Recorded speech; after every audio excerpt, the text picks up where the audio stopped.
Libra, welcome to your astrology reading for the month of November. So, before I get started, this is most applicable for your rising sign, which is also your ascendant. It's the sign that rules your first house. This is how other people perceive you, especially when they first meet you. This is still applicable for your sun sign, which is how you express yourself, and then also your moon sign, which is how you process everything internally through that emotional lens. So, jumping into the energy of this month here, we right away have a new moon in the sign of Scorpio. So, that's on November 1st at 8:47 in the morning Eastern Time.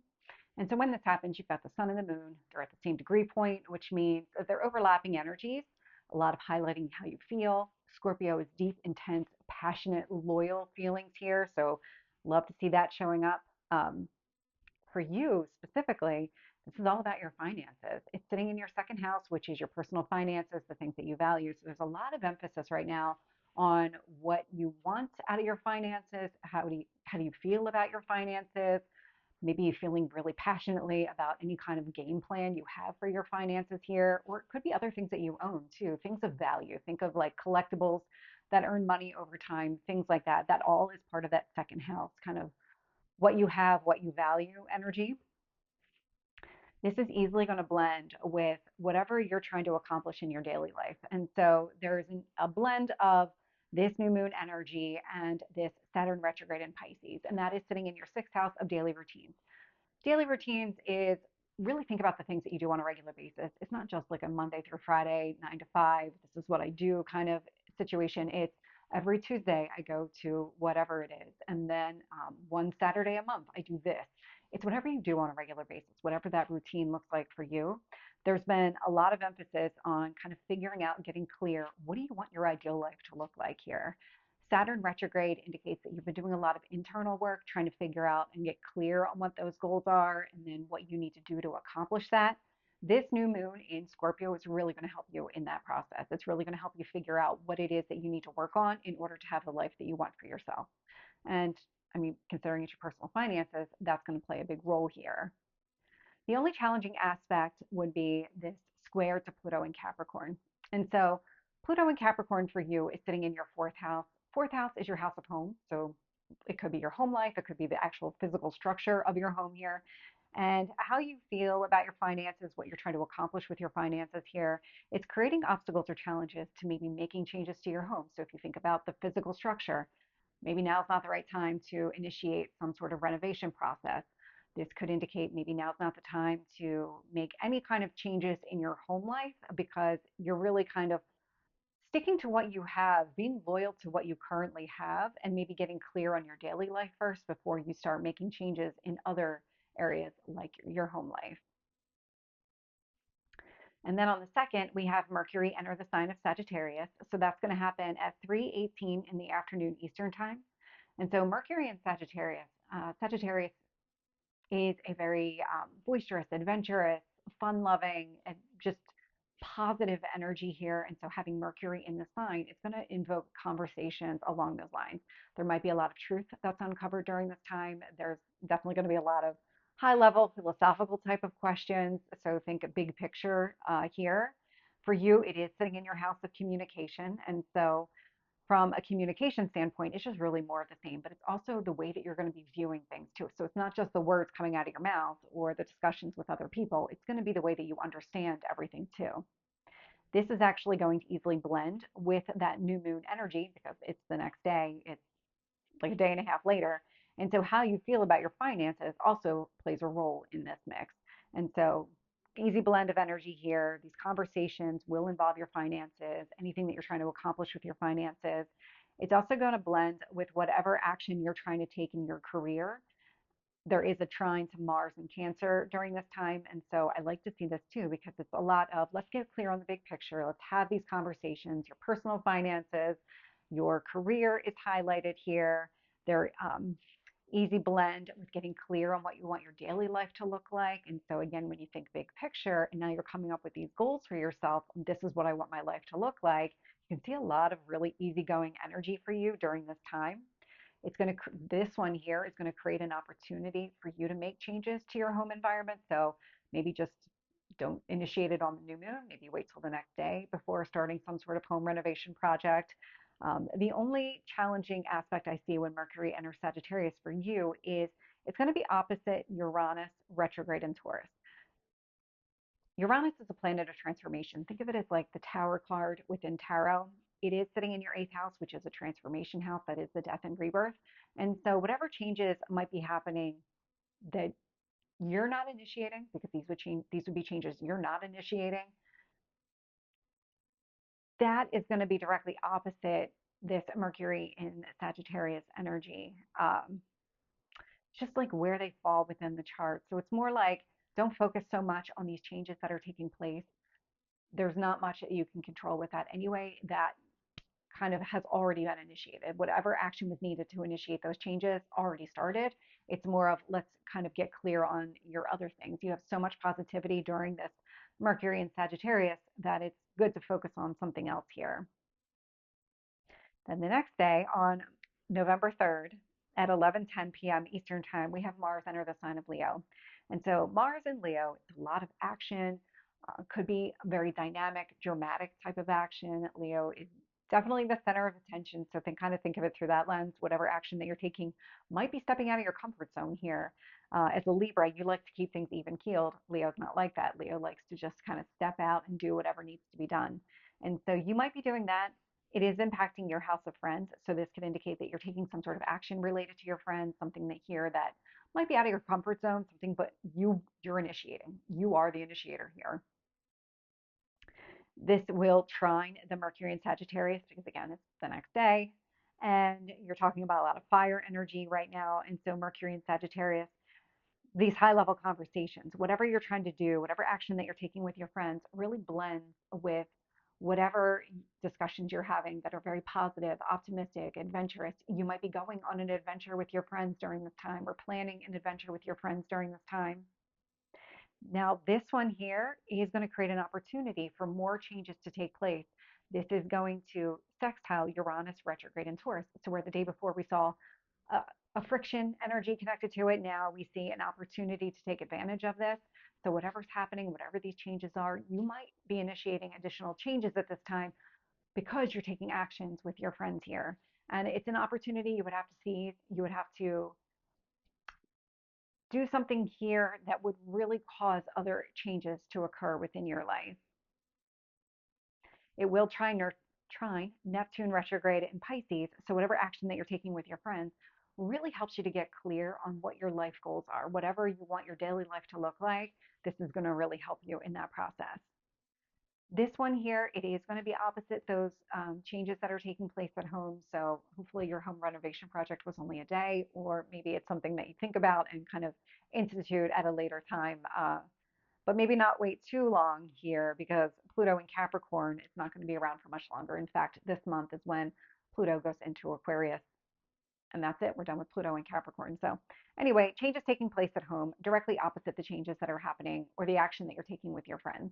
And you can kind of see why. Maybe your friendships, the actions that you're taking, if you're going on an adventure, it would be outside your home. So the focus just wouldn't be on your home environment during this time. You can certainly find a way to work through it, especially if you are working on some sort of home renovation project here. It just requires you to put the effort in and make time for everything here. Another challenging aspect when Mars is in Leo is the square to Chiron retrograde in Aries. And so Chiron retrograde in Aries for you is impacting your house of significant relationships, those one-to-one relationships. So whatever action that you're taking with your friends, really, it's just it's creating challenges to working on whatever this relationship, maybe an intimacy type wound is. That Uranus retrograde in Taurus could also indicate an intimacy wound. Changes are already underway to help you heal from something. But these Mars and Leo here, these actions with your friends are just going to make it difficult for you to directly work on this wound. But you can use this energy to make other changes in your life that would have a cascading effect. So there's a way to work with the energy. You just have to kind of know exactly and be thoughtful of the actions that you're taking here and what that long-term kind of cascading impact would be. And I'm going to make a note of it here and we'll come back to it at the end of the month. But we do have Mercury. So we just entered Leo or entered Sagittarius. It's actually going to station retrograde this month. And so the pre-shadow will start on November 7th. And so this is where we start to experience that slowdown. I'll talk about it more at the end of the month when it actually stations retrograde. So for now, just kind of put a pin in it. We'll come back to it. On the 11th, Venus enters the sign of Capricorn. So that's going to happen at 1:26 in the afternoon Eastern time. And so Venus in Capricorn, I like the Venus and Capricorn energy, especially for you, because this is your home environment again. Venus likes to bring things together. It likes harmony and it likes balance. It's the ruler of your sign. So whatever you want to accomplish at home, this seems to be the better time to kind of initiate something. But it's meant to really bring things together. So bringing people together, because I mean, Venus does rule relationships. So, and it's about what you value. So I really like the way that it's impacting you here. This is actually going to help you heal from that relationship wound, an easy blend of energy. So, whatever you're trying to do here, that harmony and balance you seek at home really does impact that relationship too. The where the only place where I am seeing any kind of challenging aspect is the square to both the moon in Pisces and Neptune retrograde in Pisces. So, when it comes to how you feel about your daily life and maybe the goals that you're trying to set in your daily life, what you're trying to accomplish in your home life right now, bringing things together, creating harmony and balance, it's just making it difficult for you to get clear on exactly what you need to do in your daily life. But it's more of now's not the right time to focus on that. It's about bringing things together, finding this harmony and balance at home. And then on the 15th, we have Saturn stationed direct in the sign of Pisces. So it's been retrograde. When Saturn was retrograde in Pisces, this was a lot of inner work, figuring out our goals, getting clear on our goals, understanding what we need to do to accomplish those. And so now that Saturn is stationing direct again, we can start working on our goals. So this would be the external work that is meant to be done here. And so this is in your daily life. This is in your goals. What kind of life do you want to live? Saturn in Pisces is about you working on your dream life. And that now's the time to actually start putting the effort and energy into it. This is where it's going to create different obstacles and challenges because of just the placement of the planets. So, when the emphasis is actually working on your goals, it's going to make any kind of conversations about growth and expansion more difficult. It's more because you're very focused on doing the actual work, not on coming up with these hypotheticals or kind of high level ways of thinking and high level ways of getting there. It's more of getting down into the weeds and actually doing the work here. So that's where the friction is coming into play. And that square is to Mercury and Sagittarius, which is that kind of optimistic conversation, high level discussion. It's also squaring Jupiter retrograde in Gemini. So that is in your house of growth and expansion. So both Sagittarius and ninth house are growth and expansion. Jupiter is also growth and expansion. So you can kind of see where the emphasis is not on growing and expanding, it's on actually doing the work. Then the same day that Saturn stations direct in Pisces, we have the full moon in the sign of Taurus. And so that's going to happen at 4:28 in the afternoon Eastern time. And when this happens, you have the sun and the moon. They're at opposite points in the sky. And so the way that this is impacting you is you've got the sun in Scorpio in your house of personal finances. You've got the moon in Taurus sitting in that transformational house, that eighth house energy, but it's also the money that you earn. Think of like your income from an employer, the debt that you pay out each month, any kind of inheritance, your spouse's income. There's a lot that is contained within that eighth house energy. It's a lot of power and control issues, whereas the second house is what you value. And so there's kind of you can really see the disconnect here, especially when you think of it from a money standpoint, the money you earn versus the money you have, money coming in versus the money you keep, or maybe the money going out versus the money you keep. And so that's how this full moon is really going to play out for you. So because the sun is opposite the moon, it's actually going to be opposite that Uranus retrograde in Taurus. So whatever changes are taking place in that transformational house, maybe related to the income that you earn, could be related to the debt that you're paying, things like that, maybe mortgages, inheritance, things like that. So there's this opposing energy. How you feel about those changes fully aligns with the way those changes are unfolding.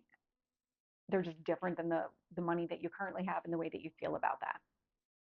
But we do have some positive aspects during this entire process.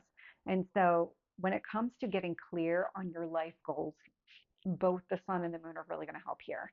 So the sun is going to easily blend with this. So how you feel about your finances easily blends with the daily life, with that life goal that you have for yourself or goals that you have for yourself. How you feel maybe about the money that you earn or the money going out, things like that, money coming in, it's going to easily well, not easily blend. This is actually going to create an opportunity for you to get clear on those life goals. And so this could be maybe restructuring your finances in some sort of way that really aligns with these goals. And here, because it's an opportunity, you would have to maybe come up with a strategy or some sort of plan to pay down some debt if your goal is to save more money and kind of go on more vacations. Maybe that's a life goal that you have. It's also going to positive aspect any kind of changes happening at home. And so the way that you feel about your finances, just that passionate, loyal kind of Scorpio energy in your second house, it's going to create an opportunity for you to make changes to your home environment here. You know, the moon in Taurus, so the changes that are probably already happening here because we do have Uranus in the sign of Taurus and it's been there for a while. So how you feel about these changes, maybe how you feel about the money that you earn or being able to pay down some debt here, that's going to easily blend with whatever changes you want in your home environment. So again, kind of thinking about any kind of home renovations, because we're talking about a lot of money here, that could be impacted here as well. So that could be one of those themes that just pops up for you around the 15th. And then that is it. We are done with Pluto in the sign of Capricorn. So we won't see this again in our lifetime. On the 19th, we have Pluto enter the sign of Aquarius, and that's going to happen at 3:30 in the afternoon Eastern time. And so Pluto in Aquarius. So Pluto is the planet of transformation. It's death and rebirth. In Aquarius, it's a lot of liberating change. And so for you, that is sitting in your fifth house. So fifth house being children, hobbies, any kind of passion projects, things that you really enjoy doing for fun. This could also be short-term relationships, again, kind of things that you just enjoy, but they're not your work. So they're separate from that in that way. And so any kind of changes that are taking place here, I do like it in your fifth house. And we're actually going to be with this energy now until 2043. You had a glimpse of it earlier this year when Pluto was in Aquarius and before it stationed retrograde and then went back into Capricorn. And now we're back in Aquarius energy. And so now that Pluto is back in Aquarius, there's a couple of things happening here. This is going to easily blend with whatever changes are happening to the money that you earn, maybe the money that you pay out, whatever that is, maybe your spouse's income, could even just be transformation in general. So whatever changes are taking place in your fifth house, again, easily blends with whatever changes are happening financially. It's going to create an opportunity for you to get very clear on your life goals. And if you think about children, if children are a life goal for you, now you can see the impact to the money that you earn. So if you get a raise at work, that means that maybe you can do more with children. Maybe you can have more children or have children in general. And maybe that is a life goal for you. And so it's going to create an opportunity for you to really get clear on what it is that you want to accomplish in your life. It's going to create an opportunity for you to feel good about your financial situation in general because it is positively aspecting this second house, this money that you already have. So you can see the positive aspects to both the eighth house and the second house money. The only areas where it's going to be a little bit challenging is because you're focused here on the things that you do outside of work, it's going to be opposite this moon in Cancer, which is sitting in your career and public reputation. And so how you feel about your work is going to be directly opposite to the changes that are taking place with children, with your passions, anything that you enjoy doing outside of work. You can see the disconnect.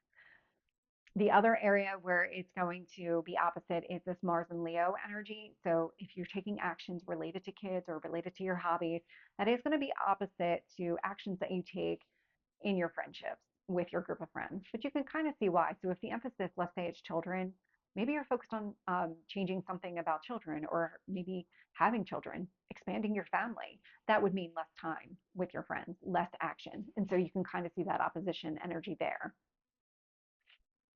And then on the 21st at 2:57 in the afternoon Eastern time, we have the sun enter Sagittarius. And so the sun in Sagittarius, very similar to that Mercury in Sagittarius energy. So this is a lot of the way that you're expressing yourself. It's going to be very passion oriented, maybe adventurous, definitely outgoing, positive, high level conversations are going to be taking place during this time too. And this here is going to easily blend with whatever action that you're taking with your friends. So love to see that. It's kind of happening again. It's going to help you kind of get clear on your life goals. Love to see it because again, we're kind of back to those high level conversations. And so when you think about your life, like your long-term goals for your life, you can see how that would really come into play and how it would really help each other out. it's going to create an opportunity for changes to take place in your house of fun. So those children, those hobbies, passions, things like that. The only area where it's going to be a struggle is this opposition to Uranus retrograde in Taurus. So whatever, again, whatever changes are already kind of in place or kind of um, on a trajectory to happen, they're going to be opposite to kind of thinking things through, high level. What do I want to accomplish here? Because it's almost like the work is already being done before you're able to really have those conversations or get clear on exactly what that needs to look like from a high level standpoint. So that's the opposition energy. You can certainly work with the energy. It just requires the effort to be put into it. And then last but not least, we have Mercury stationing retrograde. So it's in the sign of Sagittarius. The pre-shadow started on November 7th. The Mercury actually stations direct on the 25th, and then it will station direct again on December 15th, also in the sign of Sagittarius. And then it will leave this energy. So the post-shadow period will end on January 2nd, 2025. So we're with this for a little while, roughly 5, 6 weeks here. And so Mercury being the planet of communication, so it's a lot of outward communication. But when Mercury stations retrograde, it's a lot of directing that inward. So now it's a lot of thinking things through. So a lot of that Sagittarius energy is now going to be directed inward. A lot of maybe self-talk from an optimism standpoint, a growth standpoint, really trying to get clear on what you want to accomplish here. What goals are you setting for yourself? Because Sagittarius is very optimistic. And so there's that kind of need to get clear on this energy. This is actually going to help you when it comes to that relationship wound. This internal reflection, when you think through what you want to do, grow, expand, high level, it's going to help you figure out what you need to do and really take some sort of action to help heal that relationship wound. It is going to be opposite Jupiter retrograde in Gemini. And so this Mercury retrograde in Sagittarius, it's just a very interesting mix of energy because Sagittarius is ruled by Jupiter, but they're on opposing sides. We've got Mercury in Gemini. So Mercury rules Gemini. They're on opposing sides. And so while you're in this period of internal reflection, you're not going to be able to have any kind of growth conversations. It's going to be really difficult for those to occur because instead of having that external, right now, part of this is happening internal. So it's going to make it difficult to speak because you're trying to internally get clear on everything first. It will create obstacles and challenges to getting clear on your ideal life, those kind of goals that you want for yourself on a regular basis. And it's more because you're just doing a lot of introspection right now. And so you're trying to get clear yourself. So until you can actually figure out what you want from a high level standpoint, then you can kind of translate that into goals. Then you can start working on those goals. And that's where that kind of obstacle or challenge comes into play. But it's like the sooner that you figure it out from the Mercury retrograde standpoint, the easier it's going to be to work with this energy and be able to start implementing some of these plans that you have for yourself. So Libra, this is your reading. I hope it resonates. If it did, please like, share, and subscribe, and I will see you next time. Take care.